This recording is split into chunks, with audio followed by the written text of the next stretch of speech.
An intimidating title, Lana. The rise and fall of Adolf Hitler. Adolf. Adolf.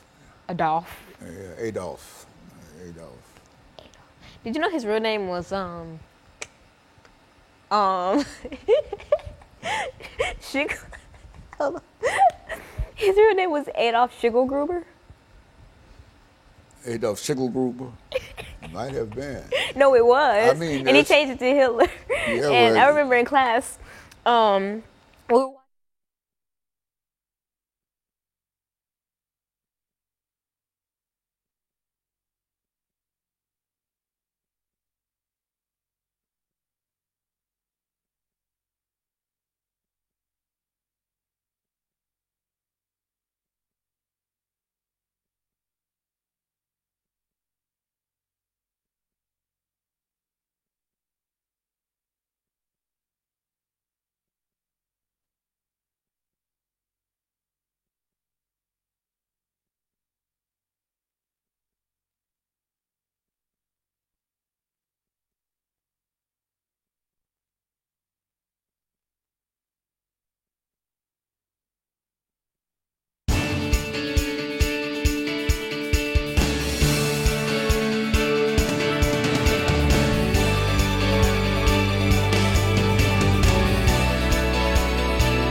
Thank you and welcome to the show this morning. The topic this morning is the rise and fall of Adolf Hitler. And we're fortunate to have with us to talk about the rise and fall of Adolf Hitler, Alana McLaughlin. And Alana, let me welcome you to the show. And as our audience undoubtedly know that you've been with us many, many times before. And each time that we come, I have to, in a real sense, offer a disclaimer for some of the topics that you've decided to select. I think you've dealt with everything from racial integration to the LGBT movement to, as a matter of fact, I think you started out with us with the attack on America a long time ago. And so, again, this is another of your topics, and I think we're glad to have you here again with us this month because you missed last month, and during that time, a lot of folks asked about you. And so I want you to know that you're very, very popular here as well as being popular on the internet.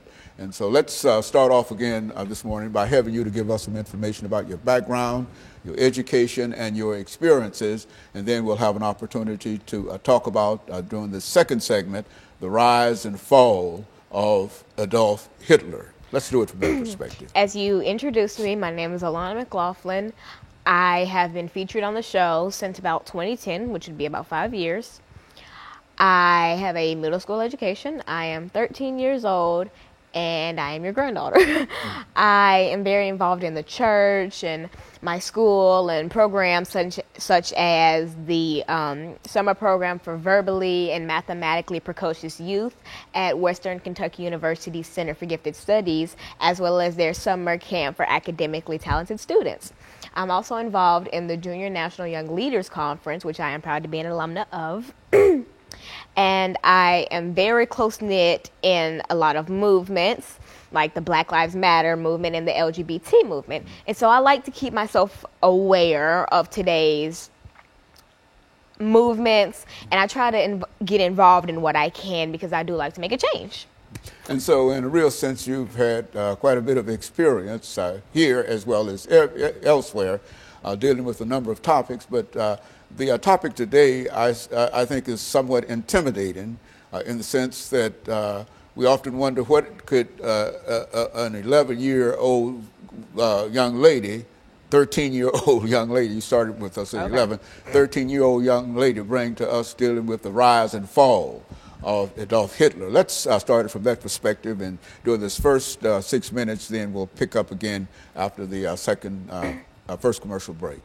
All right, well, the reason I chose this topic was because when I attended the summer program for verbally and mathematically precocious youth, I took a class entitled Nazi Germany and the Holocaust. In that class, we really dissected Nazi Germany and we dissected the world wars, and we talked about the Holocaust.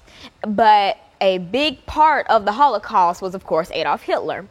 And so we really talked about his mindset and what would make someone so full of hatred.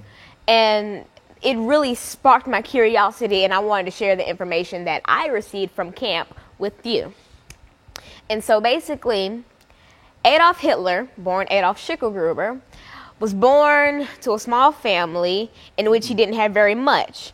And so for his childhood, he lived the average life of anybody in that day. I mean, he wasn't very poor, yet wasn't very rich, and he was normal. But things started to slowly go downhill as both his parents passed away and he was denied entry into art school. That's when Adolf Hitler really hit the cliff and just spiraled into this crazy